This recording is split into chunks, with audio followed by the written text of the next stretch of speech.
మేం చేసిన 10 best crime investigation thriller వీడియోకి మంచి రెస్పాన్స్ ఇచ్చినందుకు థ్యాంక్ యూ సో మచ్. అయితే చాలా మంది కామెంట్లో ఇంకా మంచి థ్రిల్లర్స్ ఉంటే చెప్పండి అన్నారు. అందుకే ఆ వీడియోకి పార్ట్ 2 లాగా ఈసారి మేము తీసుకొచ్చాం మరో 10 gripping and intense crime investigation థ్రిల్లర్స్ని. సో ఇక వీడియోలోకి వెళ్లే ముందు మా నుండి చిన్న రిక్వెస్ట్ అండి. చాలా మంది మన వీడియోస్ చూస్తున్నారు కానీ ఛానల్ని సబ్స్క్రైబ్ చేసుకోవడం మర్చిపోతున్నారు. మా రికమెండేషన్ నచ్చితే ప్లీజ్ ఈ వీడియోని లైక్ చేసి ఛానల్ని సబ్స్క్రైబ్ చేసుకోవడం మర్చిపోకండి. నెంబర్ 10 అంతాక్షరి. మేమిప్పటి వరకు చాలా క్రైమ్ థ్రిల్లర్స్ చూసాం, కానీ ఇంత ఇంటెన్స్గా ఇంత గ్రిప్పింగ్గా ఫీల్ అవడం ఇదే ఫస్ట్ టైం. ఒక చిన్న గేమ్ని బేస్ చేసుకుని 2 అవర్స్ నాన్ స్టాప్గా థ్రిల్ క్రియేట్ చేయడం అంటే అది ఈజీ కాదు. కానీ ఈ సినిమాలో ప్రతి సీన్లో సస్పెన్స్, ప్రతి సైలెన్స్లో డేంజర్ ఉంటుంది. బేసిక్గా ప్లాట్ ఏంటంటే సర్కిల్ ఇన్స్పెక్టర్గా పనిచేస్తున్న దాస్కి చిన్నప్పటి నుంచి అంతాక్షరి ఆడటం అంటే ఇష్టం.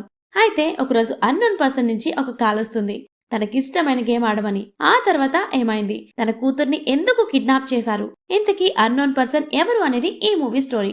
ఫస్ట్ 15 నిమిషాల్లో మనం నార్మల్ గా రెగ్యులర్ స్టోరీ అనుకుంటాం.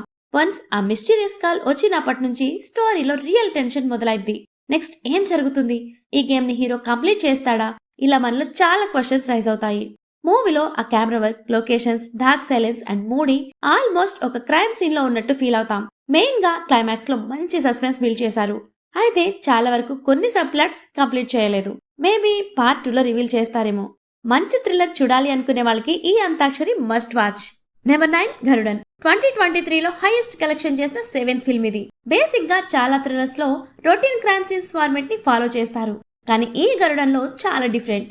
ఇక్కడ యాక్షన్ కన్నా ఎమోషన్, ప్రొఫెషన్ కన్నా పర్సనల్ స్ట్రగుల్స్ మోర్ గ్రిప్పింగ్ గా ప్రజెంట్ చేశారు. ప్లాట్ ఏంటంటే ఒకరోజు ఒక కాలేజ్ స్టూడెంట్ పై అత్యాచారం జరుగుతుంది. ఈ కేస్ డిఎస్పీ హరీష్ మాధవ్ కి వెళ్తుంది. తను ఈ కేసుని సాల్వ్ చేసే టైంలో కొన్ని షాకింగ్ ట్రూత్స్ కనపడతాయి. ఇంతకీ అవేంటి, ఈ కేసు చివరికి ఏమైంది అనేది ఈ మూవీ స్టోరీ. మూవీకి మెయిన్ హైలైట్ ఏంటి అంటే రైటింగ్ అని చెప్పొచ్చు. ఎందుకంటే ఇలాంటి క్రైమ్ థ్రిల్లర్స్ కి మోస్ట్లీ కథలోనికి వెళ్ళడానికి ఎక్కువ టైం తీసుకుంటారు. బట్ ఈ మూవీలో ఫస్ట్ సీన్ నుంచే స్టోరీ మొదలవుతుంది. జనగణమన అండ్ కడువ వంటి బ్లాక్ బస్టర్ మూవీస్ కి బీజిఎం ఇచ్చిన జేక్స్ బేజాయ్ ఈ మూవీకి కూడా బ్యాక్గ్రౌండ్ స్కోర్ ఇచ్చారు. మూవీలో చాలా సీన్స్ కి ప్రాణం పోసాయి అని చెప్పొచ్చు. మూవీలో ప్రతి యాక్టర్ పెర్ఫార్మెన్సెస్ చాలా న్యాచురల్ గా ఉంటాయి.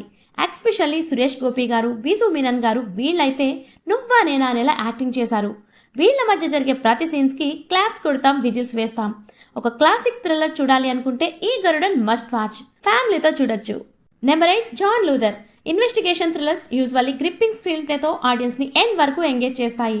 సేమ్ ఈ జాన్ లూథర్ మూవీ కూడా అంతే, మనల్ని లాస్ట్ వరకు ఎంగేజ్డ్ గా ఫీల్ అయ్యేలా చేస్తుంది. బేసిక్ గా ప్లాట్ ఏంటంటే ఒక బైక్ యాక్సిడెంట్ తో ఈ మూవీ మొదలవుతుంది. ఆ బైక్ పై ఇద్దరు వెళ్తుండగా ఒకరి బాడీ దొరుకుతుంది, కానీ ఇంకో పర్సన్ మిస్ అవుతారు. ఈ కేసును సిఐ జాన్ లూథర్ అలియాస్ జై సూర్య టేకప్ చేస్తాడు. ఇదే టైంలో ఇంకో పర్సన్ మిస్ అవుతారు. ఇలా చాలా మిస్సింగ్ కేసులు పోలీస్ స్టేషన్కి వస్తాయి. ఆ తర్వాత ఏమైంది, ఈ కిడ్నాప్లు చేస్తుంది ఎవరు, ఈ కేసును సిఐ జాన్ సాల్వ్ చేశాడా లేదా అనేది ఈ మూవీ స్టోరీ. మన తెలుగులో రాక్షసుడు థీమ్లో ఉంటుంది ఈ మూవీ.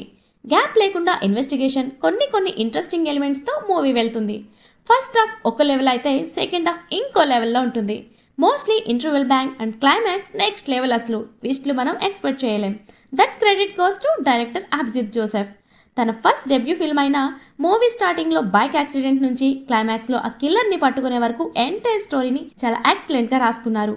సో డెఫినెట్గా వాచ్ చేయండి. మీ ఫేవరెట్ లిస్ట్లో ఈ మూవీని యాడ్ చేసుకుంటారు. నెంబర్ 7 ఎలా వీజా పూంచురా.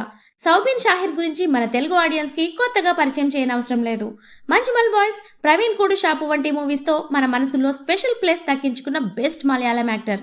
అలాంటి సౌబిన్కి ఈ మూవీలో ఒక పవర్ఫుల్ రోల్ పడింది. ప్లాట్ ఏంటంటే మధు అలియా సౌబిన్ ఒక పోలీస్ ఆఫీసర్.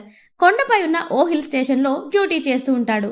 అయితే ఒకరోజు చాలా బ్రూటల్గా మర్డర్ చేసిన ఒక అమ్మాయి డెడ్ బాడీ కనిపిస్తుంది. ఆ తర్వాత ఏమైంది, ఇంతకీ ఆ కిల్లర్ ఎవరు, ఆ అమ్మాయిని ఎందుకు చంపారు అనేది తెలియాలంటే ఈ మూవీ చూడాల్సిందే. ఈ సినిమాని ఒక యూనిక్ స్టైల్లో డిజైన్ చేశారు. స్టోరీలో ముందుకు వెళ్లే కొద్దీ ఒక్కో బాడీ పార్ట్ కనిపించడంతో ఆ మిస్టరీని నెమ్మదిగా మనం ఫీల్ అవుతాం. ఒకవైపు హిల్ స్టేషన్ మిస్టరీ, మరోవైపు మధు సుద్దిల మధ్య మారిపోతున్న హ్యూమన్ ఎమోషన్స్. ఈ 2 ట్రాక్స్ కి మధ్య డైరెక్టర్ ఎలాంటి డైలాగ్ ని ఓవర్గా రాయకుండా సీన్స్ తోనే టెన్షన్ బిల్డ్ చేశారు. లాస్ట్ 40 నిమిషాల్లో ట్విస్ట్లు వరుసగా వస్తూనే ఉంటాయి, అస్సలు మనం గెస్ చేయలేం. ఫ్యామిలీతో వాచ్ చేయొచ్చు. నెంబర్ 6 కూమన్. ఒక దృశ్యం, ఒక నీరు, ఒక కూమన్. జీతు జోసెఫ్ గారి సినిమాల్లో బెస్ట్ మూవీస్ ఇవి. మలయాళంలో ఈ మూవీకి చాలా అవార్డ్స్ వచ్చాయి. ప్లాట్ ఏంటంటే ఒక కానిస్టేబుల్ ఈగోని టచ్ చేస్తే ఏమవుతుంది, ఎంత దూరం వెళ్తాడు అనేది తెలియాలంటే ఈ మూవీ చూడాల్సిందే. స్టోరీలో బ్యూటీ ఏంటంటే మనం హీరో మీద సింపతి ఫీల్ అవుతాం, కానీ కథ ముందుకు వెళ్లే కొద్దీ మనమే కన్ఫ్యూజ్ అవుతాం అసలు విలన్ ఎవరు, విక్టిమ్ ఎవరు అని. Such beautiful writing Jeethu Joseph garu. మన తెలుగులో త్రివిక్రమ్ తర్వాత రైటింగ్ లో మాకు ఇష్టమైన director Jeethu Joseph. Simple story అయినా స్మార్ట్ నెరేషన్ తో మూవీ ఉంటుంది. ఫ్యామిలీతో వాచ్ చేయొచ్చు, don't miss. Number 5 seventh day. 2014లో మలయాళం ఇండస్ట్రీ పడిపోతున్న టైంలో ఈ మూవీ రిలీజ్ అయ్యి ఒక హోప్ ఇచ్చింది. ఈ seventh day movie almost 90% Hollywood range లో ఉంటుంది. ప్లాట్ ఏంటి అంటే క్రిస్మస్ నైట్ రోజు ఒక బైక్ యాక్సిడెంట్ జరుగుతుంది. దాన్ని ఇన్వెస్టిగేషన్ చేయడానికి David Abraham alias Prithviraj Sukumaran రంగంలో దిగుతాడు. ఆ తర్వాత ఏమైంది, ఇంతకీ ఆ యాక్సిడెంట్ చేసింది ఎవరు, ఈ కేసులో ఎబే ఎజ్నర్ అలియాస్ టోవిన్ థామస్ ఎందుకు వచ్చాడు అనేది ఈ మూవీ స్టోరీ. సినిమా ఫస్ట్ నుంచి స్లోగా వెళ్తుంది, కానీ ఎక్కడా కూడా బోర్ అనిపించదు. ప్రతి సీన్లోనూ ఏదో జరుగుతుందనే ఫీలింగ్ ఉంటుంది. ఫ్రెండ్స్ గ్రూప్స్ మధ్య ఉండే ట్విస్ట్లు, retired cope David investigation style and క్లైమాక్స్లో వచ్చే అన్ఎక్స్పెక్టెడ్ టర్న్ కంప్లీట్గా సినిమానే మార్చేస్తుంది. ఫ్యామిలీతో కలిసి వాచ్ చేసేయచ్చు. మైండ్కి పదును పెట్టే క్రైమ్ ఇన్వెస్టిగేషన్ థ్రిల్లర్స్ కోసం వెయిట్ చేసే వాళ్ళకి ఈ seventh day movie must watch. Number 4 operation Java. Cyber crimes అనేవి చాలా మూవీస్ చూసాం, బట్ ఆపరేషన్ జావాలో రియల్ లైఫ్ సైబర్ కేసెస్ ని బేస్ చేసుకుని ఒక రియలిస్టిక్ రా ఇన్వెస్టిగేషన్ థ్రిల్లర్ ని డిజైన్ చేశారు.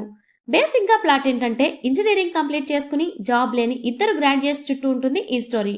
తరుణ్ మూర్తి తన ఫస్ట్ మూవీ అయిన సైబర్ క్రైమ్ లాంటి సబ్జెక్ట్ ని తీసుకుని అసలు ఆ క్రైమ్ ఎలా జరుగుతుంది, సోషల్ మీడియా, షాపింగ్ మాల్స్ లో కాంటెస్ట్లంటూ మనం షేర్ చేసే data, fake emails, phone calls ద్వారా దేశంలోని జనం ఎలా మోసపోతున్నారు, వాటిని సైబర్ క్రైమ్స్ వాళ్ళు ఎలా సాల్వ్ చేస్తున్నారు అనే దాన్ని చాలా ఇంట్రెస్టింగ్ గా చూపించారు.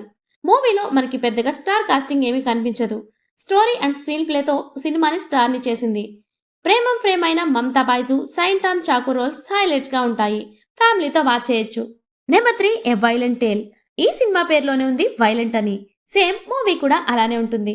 ప్లాట్ ఏంటంటే 5 డిఫరెంట్ మర్డర్స్, 5 సెపరేట్ స్టోరీస్ ఉంటాయి. చివరికి ఆ మర్డర్ వెనుక ఉన్న మోటివ్ ఏంటి అనేది ఈ మూవీ స్టోరీ.